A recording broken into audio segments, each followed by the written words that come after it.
It's a huge question. Did our ancestors, the ones living in caves or on the open savanna, believe in gods or spirits? The short answer is almost certainly yes, but the long answer is more complicated. It's a journey that starts not with priests and temples, but with the wiring of the human brain itself. We can't just go back and ask them. The evidence we have is buried in the dirt. It's a broken tool, a strangely placed bone, a painting on a cave wall. We are detectives trying to reconstruct a thought process from the faintest of clues. So, this isn't about certainty. It's about piecing together the most likely story based on what our ancestors left behind and what we know about our own minds.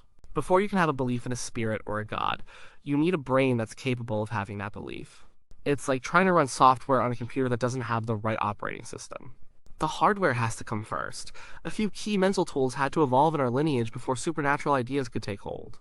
The first big one is what we call theory of mind.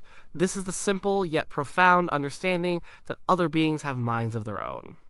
A dog knows you're there, but a chimpanzee knows you're there and that you are thinking something. They can try to deceive you. They understand that what's in your head is different from what's in their head. Our human version of this is on another level. We are constantly guessing what others are thinking, feeling, and intending to do. It's the foundation of all social interaction. Without this, you can't imagine an unseen being, like a spirit, that has its own thoughts, desires, and intentions. If you can't imagine what your brother wants for dinner, you can't imagine what a river spirit wants from you. The second tool is called agency detection. This is our tendency to see intention or agency behind events in the world. Imagine you're an early human walking through tall grass. You hear a rustle. You have two choices. You can assume it's just the wind, or you can assume it's a lion getting ready to pounce. If you assume it's the wind and you're wrong, you get eaten. If you assume it's a lion and you're wrong, you just get a little spooked. Evolution selects for the jumpy ancestor. The one who sees agency everywhere survives. This system is designed to be overactive. We call it a hyperactive agency detection device, or HAD.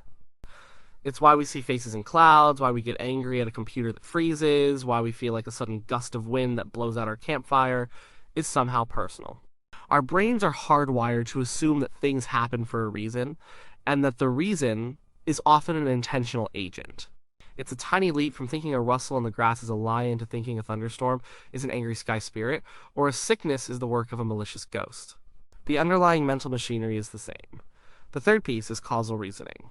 We are obsessed with figuring out why things happen. We link causes to effects. If you eat the red berries, you get sick. If you sharpen the stone, it cuts better. This is great for survival, but what about the big questions? Why was there a drought this year? Why did a child get sick and die for no apparent reason? Why did a lightning strike hit that specific tree? When there is no obvious physical cause, our brains don't just accept it. We invent a cause. And thanks to our overactive agency detection, that invented cause is usually an agent, a spirit. We angered, an ancestor we failed to honor, a god who demands a sacrifice. Put these three things together, theory of mind, hyperactive agency detection, and the drive to find causes end, you have the basic cognitive toolkit for belief. You have a brain that is primed to see the world as full of invisible minds, of unseen agents who cause things to happen. It wasn't a conscious decision. It was a natural byproduct of how our minds evolved to navigate a complex and dangerous world. The world became a social place, not just a physical one. You had to navigate your relationships with other people, but you also had to navigate your relationships with the spirits in the trees, the ancestors in the ground, and the great powers in the sky. So when did this start? The clues are faint, but they point way back. Let's look at our close relatives, the Neanderthals. They were not the brutish cavemen of cartoons. They were intelligent, resourceful, and they were around for hundreds of thousands of years. And they buried their dead. This is a big deal. Most animals just die where they fall. But at sites like Shanadar Cave in Iraq, we find Neanderthal skeletons that were deliberately placed in graves. One was even found with clumps of pollen, which led to the romantic idea of a flower burial, that they had laid this person to rest on a bed of flowers. That specific interpretation is now debated. The pollen could have been brought in by rodents. But the fact remains that they were burying their dead. Why do that? It's a lot of work. It doesn't provide any immediate physical benefit. The simplest explanation is that the dead body still meant something. It wasn't just a piece of meat to be left to the hyenas. Perhaps they believed the person still existed in some form. Perhaps they were afraid the body could come back. Perhaps it was a way of honoring a life. We don't know the exact reason, but any of these possibilities suggest a kind of thinking that goes beyond the purely physical world. It points to a concept of an afterlife, or at least a persistent spirit. This is the seed of spiritual belief. It's not about organized gods with names and temples, it's about the dead not being truly gone. It's about a world that contains more than what you can see and touch, and it might go back even further. In a cave in Spain called Cima de los Huesos, the Pit of Bones, archaeologists found the remains of at least 28 individuals of a species called Homo heidelbergensis, an ancestor of both us and Neanderthals. They date back over 400,000 years. These individuals were seemingly dropped down a deep vertical shaft. They didn't all die there at once from a fall. It looks like they were placed there over time. And with them was a single beautifully made hand axe of red quartzite. It was the only tool found among thousands of bones. What was going on? Was it just a garbage dump for bodies, or was it something more? Some researchers believe this was the earliest known funeral ritual, that these people were intentionally disposing of their dead in a special place, and that the red hand axe was a kind of offering.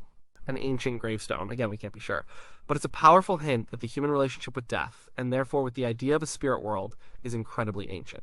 Then our own species, Homo sapiens, arrives on the scene, and things change. Around 50,000 years ago, we see what's often called the symbolic explosion, or the Upper Paleolithic Revolution. Suddenly, the archaeological record is filled with things that aren't just tools for survival. We see art, music, and complex burials. Think of the great cave paintings of Lascaux and Chauvet in France. These weren't just doodles, they are deep inside dark, dangerous caves, places people didn't live. To get to them, they would have had to crawl through tight passages with only the flickering light of a tallow lamp. The art itself is stunning. Powerful images of horses, bison, lions, and mammoths.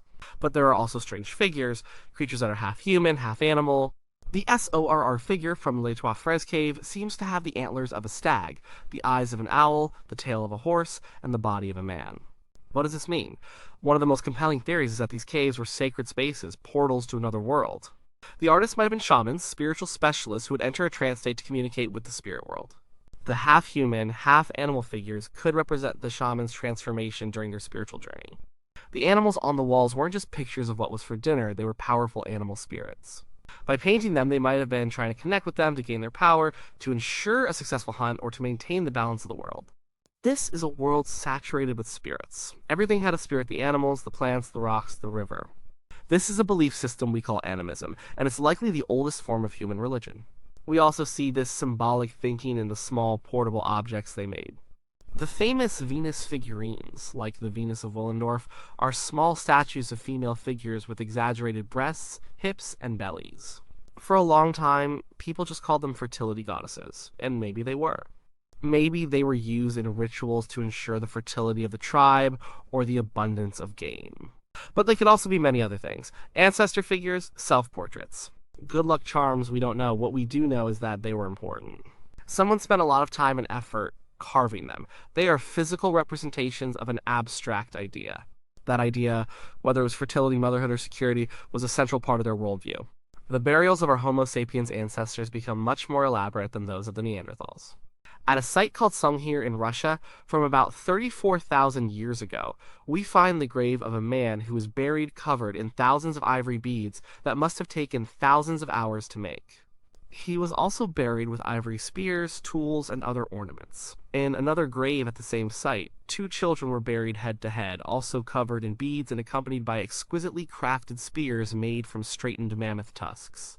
There is no practical reason for this. You are putting valuable, useful items into the ground with a dead person.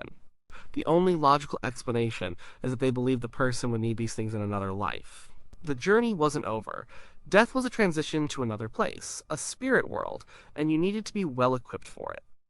This is not just a vague feeling about the dead. This is a fully formed belief in an afterlife. The world of spirits was just as real to them as the world of the living. So for hundreds of thousands of years, the answer to the question seems to be spirits. Our ancestors lived in an enchanted world, a world where everything was alive with intention. The wind could be a messenger. A drought could be the result of an angry mountain spirit. A successful hunt was a gift from the spirit of the bison. Their religion was personal, local, and tied directly to the land they lived on and the animals they hunted. It was about maintaining relationships with countless spirits that shared the world with them. But What about gods? When do we start to see the kind of big, powerful, named gods that we think of in pantheons like the Greeks or the Norse? That seems to be a more recent development, and it's tied to the biggest revolution in human history, the invention of agriculture. Around 12,000 years ago, in a part of the world called the Fertile Crescent, people started to figure out how to domesticate plants and animals. Instead of chasing their food, they started growing it. This changed everything. For the first time, people started to settle down in one place. They built permanent villages, which grew into towns and eventually into cities. This new way of life created new problems. When you're a small band of 30 hunter-gatherers, everyone knows everyone. Social rules are enforced by gossip, reputation, and direct interaction. If you steal from someone, everyone finds out and you'll be punished or ostracized. But what happens when your village grows to 300 people, or 3,000? You are now living with strangers. The old methods of social control start to break down. This is where big gods come in. The theory, put forward by researchers like Aranor and Zion, is that as societies got larger and more anonymous, a new kind of religion was needed to hold them together. Local nature spirits weren't enough anymore. You needed big, powerful, moralizing gods. These were gods who weren't just interested in whether you performed the right ritual for the rain. They were interested in how you treated other people. They were all-knowing and all-powerful. They watched you, even when no one else was, and they would punish you for stealing, cheating, or killing. These gods acted as a kind of supernatural police force. They made it possible for large groups of strangers to trust each other and cooperate. If you and I both believe in the same, all-seeing God who punishes liars, I'm more likely to trust you in a trade deal. This belief system acted as a social glue, allowing for the creation of much larger and more complex societies. We see evidence for this transition in the archaeological record. As agriculture takes hold, the focus of religion seems to shift. Ancestor worship becomes more formal. People are buried under the floors of their houses, keeping the ancestors physically close, a part of the household. They become powerful intermediaries between the living and the world of the gods. The gods themselves become tied to the new concerns of farmers. You see the emergence of sun gods, rain gods, and earth goddesses. Their powers are more abstract and far-reaching than the old local spirits. They don't live in a specific rock or tree. They control the fundamental forces of nature that a whole region depends on. One of the most mind-boggling discoveries that relates to this period is a site in southeastern Turkey called Göbekli Tepe. It dates back to around 11,500 years ago, which is before the invention of agriculture in that area. It is, by a huge margin, the oldest temple complex ever discovered. It consists of massive, T-shaped stone pillars, some weighing over 15 tons, arranged in large circles. These pillars are covered in intricate carvings of animals, foxes, snakes, boars, and cranes. What's astonishing is that this was built by hunter-gatherers. People used to think that you needed agriculture and settled villages before you could have the social organization and surplus food to build something so monumental. Göbekli Tepe flips that idea on its head. It suggests that it might have been the other way around. The intense shared effort of building this massive religious center may have been what brought people together and pushed them towards developing new ways of life, like agriculture, to feed the workers. Göbekli Tepe seems to be a transition point. The carvings are of animals, reminiscent of the older spirit beliefs of hunters. But the scale is something new. This isn't a private shamanic journey in a dark cave. This is a public, communal, monumental construction. It's religion on a grand, organized scale. It's a place where different bands of people could come together for shared rituals, building a common identity. The beings they were worshiping here, whoever they were clearly a big deal. They were powerful enough to command the labor of hundreds of people over many generations. You could call them gods. So, the journey from spirits to gods wasn't an overnight switch. It was a slow, gradual evolution driven by changes in how we lived. The animistic world of the hunter-gatherers, full of countless local spirits, was perfectly suited to a life lived in small, mobile bands. It was a religion of relationships with the immediate natural world. As we became farmers and our societies grew, our religious needs changed.